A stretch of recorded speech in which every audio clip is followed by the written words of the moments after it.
Bonjour à toutes et à tous pour ce premier point marché de l'année 2016. Je présenterai pour commencer mes meilleurs vœux à tous les lecteurs d'Objectif Éco et leur souhaite une excellente année et surtout qu'elle soit la plus prospère possible pour vos investissements. Voilà, comme nous allons le voir, cette année risque d'être beaucoup plus agitée, beaucoup plus mouvementée, mais aussi beaucoup plus intéressante à suivre que 2015. On est actuellement dans un contexte de valorisation particulièrement haut sur les marchés.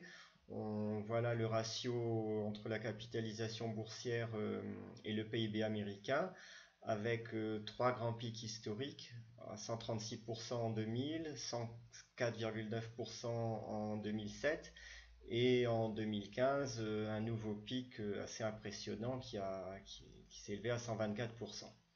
Donc une valorisation historiquement élevée qui se retrouve sur les marges réalisées par les sociétés américaines. On est aujourd'hui à des taux de marge qui sont au niveau des records historiques depuis plusieurs années, on va dire depuis 2013, on est à des taux supérieurs à 10%. Ces valeurs avaient été atteintes juste avant la crise de 2007, mais pas auparavant.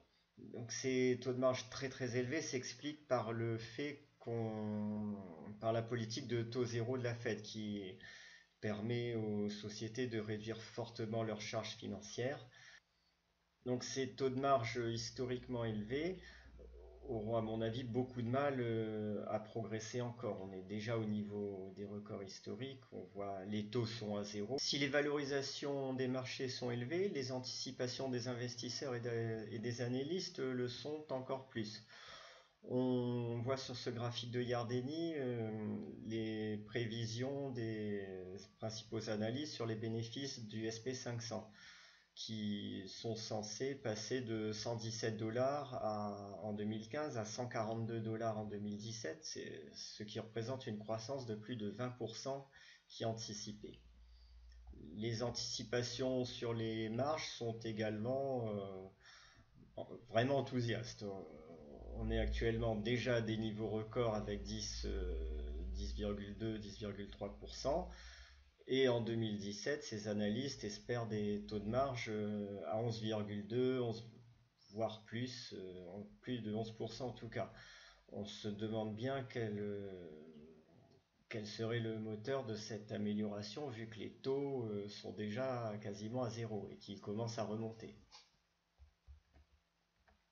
Dans le monde réel, la réalité est quand même beaucoup moins rose que ce que les analystes espèrent et décrivent, puisque on voit que les bénéfices du SP500, qui sont représentés par la courbe bleue ici, ces bénéfices ne progressent plus, quasiment plus depuis 2014. On voit là une figure de sommet. Et les anticipations ne cessent d'être revues à la baisse. On le voit sur les courbes rouges qui descendent pour 2016, pour 2017. Autre point important, la conjoncture mondiale. L'économie mondiale est en plein ralentissement actuellement, que ce soit en Chine, dans l'ensemble des pays émergents, au Japon, aux États-Unis maintenant et bientôt en Europe. Euh, Tout ralentit. On le voit très bien sur ce graphique qui représente le prix du fret maritime pour les vaisseaux à gros tonnage.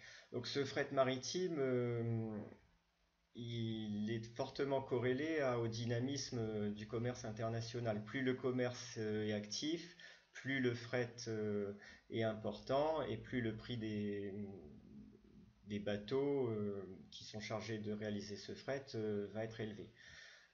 On le voit donc sur ce graphique. En 2009, il y a eu un gros creux lié à la crise, à la récession que nous avons connue. Une reprise ensuite. Et depuis 2012-2013, on était dans une situation de baisse assez lente du prix du fret maritime qui s'est fortement accéléré en 2015. Et on est revenu aujourd'hui au plus bas de 2009, ce qui montre bien l'ampleur du problème actuel. La production industrielle américaine est également en train de reculer.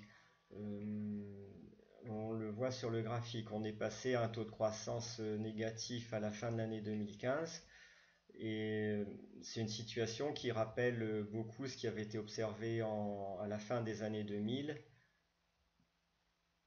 et en 2008. En fait, à chaque fois que cette production industrielle passe en territoire, enfin que la croissance de cette production industrielle passe en territoire négatif, on observe souvent peu après ou au même moment une récession.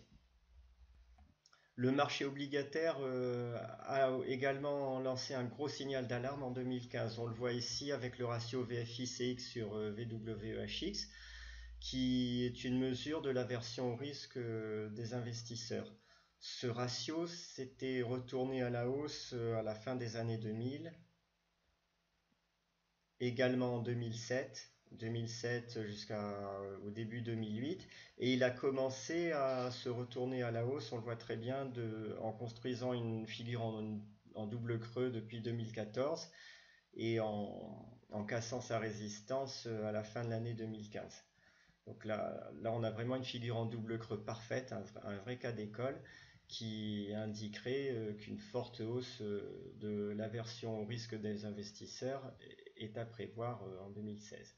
Les précédents, en 2000 et 2007, se sont soldés par des marchés baissiers très importants.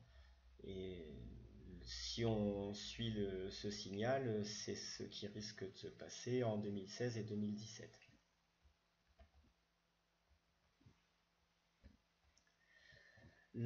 Autre mesure importante, c'est les niveaux de dette sur les comptes à levier des spéculateurs américains.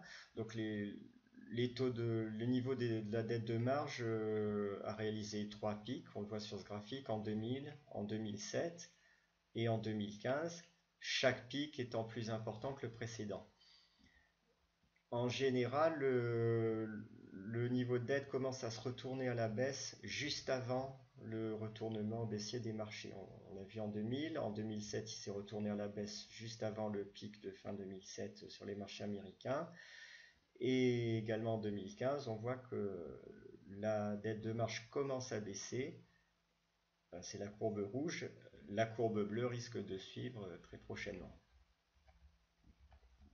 Enfin, si on regarde les indices US sur le très long terme, on voit là aussi qu'une belle figure de sommet est en train de se construire. Ici, nous avons le graphique du SP500 et on voit la figure en construction depuis la fin 2014.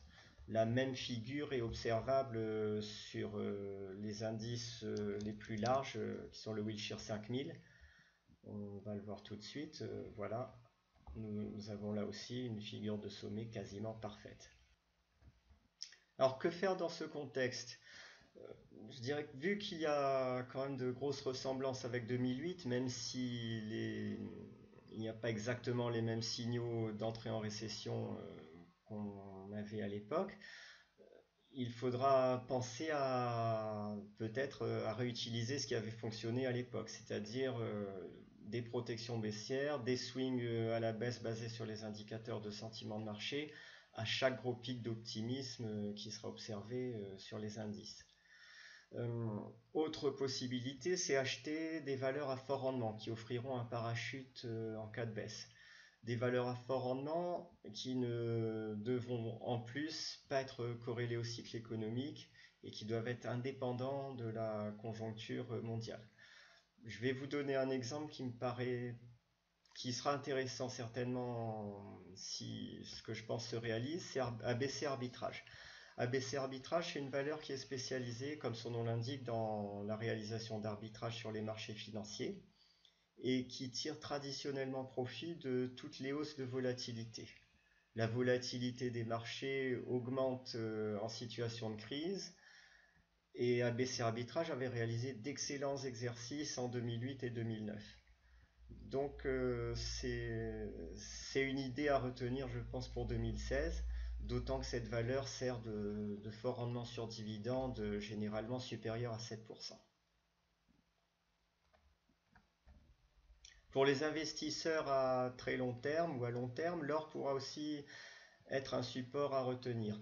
Les COT qui représentent les positions en contrat à terme des commerciaux, c'est-à-dire des producteurs, des professionnels, des mines, sont revenus au niveau zéro, c'est-à-dire que ces producteurs ont soldé toutes leurs positions vendeuses au cours des 2 années de baisse sur le marché de l'or. C'est un fait qui ne s'était pas produit depuis l'année 2002, donc depuis 13 ans maintenant.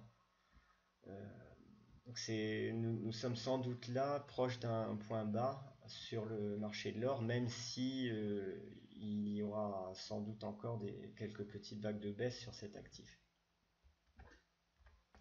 Voilà pour ce point sur cette année à venir, où je pense que le mot déflation va se rappeler au bon souvenir de tous les investisseurs de façon beaucoup plus forte qu'en 2015.